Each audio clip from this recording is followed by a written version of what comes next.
Sir మీరు ఇంకా సారేంటయ్యా? సాయంత్రంతో మనం బంధువులు అవ్వబోతున్నాం. బావాని బిలు.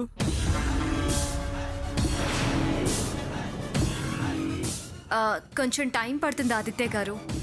వెంటనే అన్నీ జరిగిపోవడం చూసి తనకేమీ అర్థం కావడం లేదు. టెన్షన్గా ఉన్నాడు. టెన్షన్ ఎందుకు? అన్నీ సవ్యంగానే జరుగుతున్నాయి. రిలాక్స్డ్గా ఉండు ఆకాష్, మేమున్నాం కదా. అబ్బా ఇక ఆపండి, నేను తట్టుకోలేకపోతున్నాను.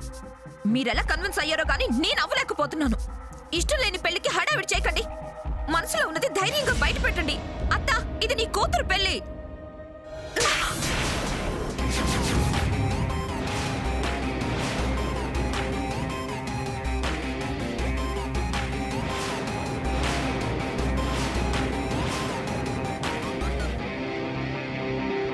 అబ్బా, నా జాంగిరి చంప ఈ రోజు పగిలిపోతుంది.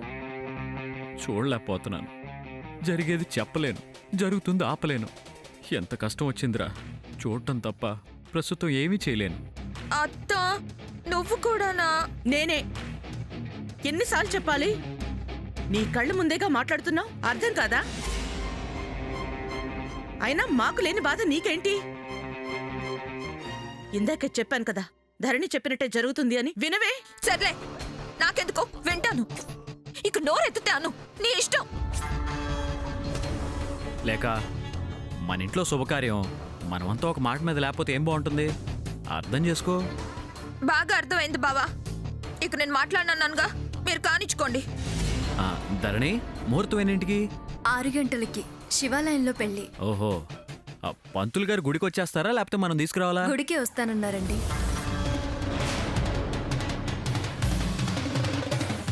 ఈ ఇంట్లో పెళ్లి కంటే ముందు నీ చావు రాబోతోందే.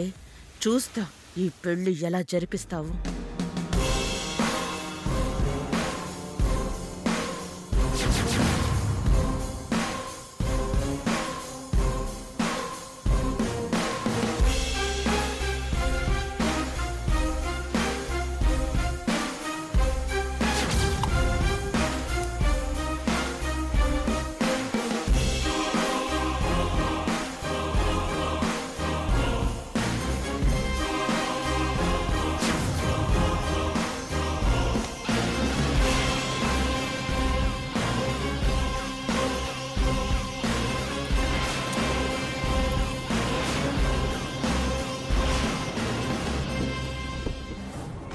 ధరణి, ఇదే నీకు ఆఖరి రోజు.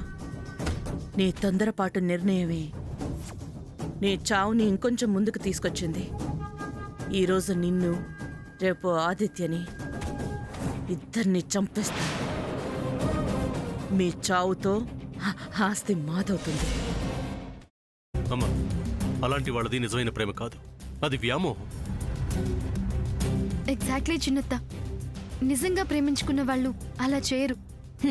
ఎంత మనసు విరిగిపోతే కన్న కూతుర్ని పట్టుకొని మా దృష్టిలో చచ్చిపోయా ఉంటుందా తల్లి?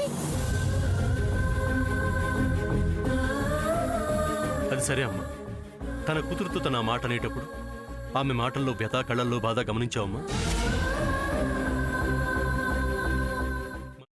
పెద్దబాబుకు బర్త్డే విషెస్ చెప్పు కూడా వెళ్ళాం కదా. ఊరికే ఎలా కాలిపోతుంది?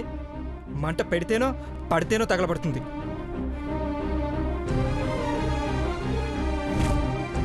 కరెక్ట్ చిన్నబాబు, నీకొచ్చినట్టే నాకు డౌట్ వచ్చింది. పార్వతే షర్టును తగలబెట్టిందనుకుంటా.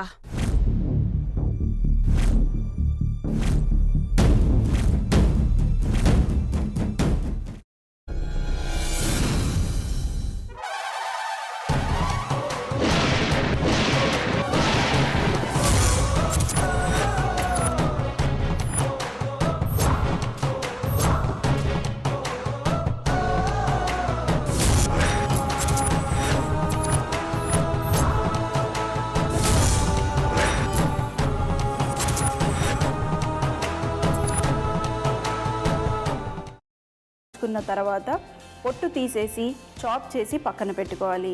ఒక ప్యాన్లో కొద్దిగా నూనె వేడి చేసి అందులో ఆవాలు, మినప్పప్పు, శనగపప్పు, కరివేపాకు, సన్నగా తరిగి పెట్టుకున్న ఉల్లిపాయలు వేసుకుని 1 నిమిషం పాటు వేయించుకోవాలి. ఆ తర్వాత కాల్చి కట్ చేసి పెట్టుకున్న వంకాయని కూడా అందులో వేసుకుని బాగా మిక్స్ చేసి బౌల్లోకి ట్రాన్స్ఫర్ చేసుకుని అందులో తగినంత చిక్కటి పెరుగు లేదా పల్చటి పెరుగు వేసుకుని మిక్స్ చేసి అన్నంతో కానివ్వండి, చపాతీతో కానివ్వండి సర్వ్ చేసినా చాలా బాగుంటుంది.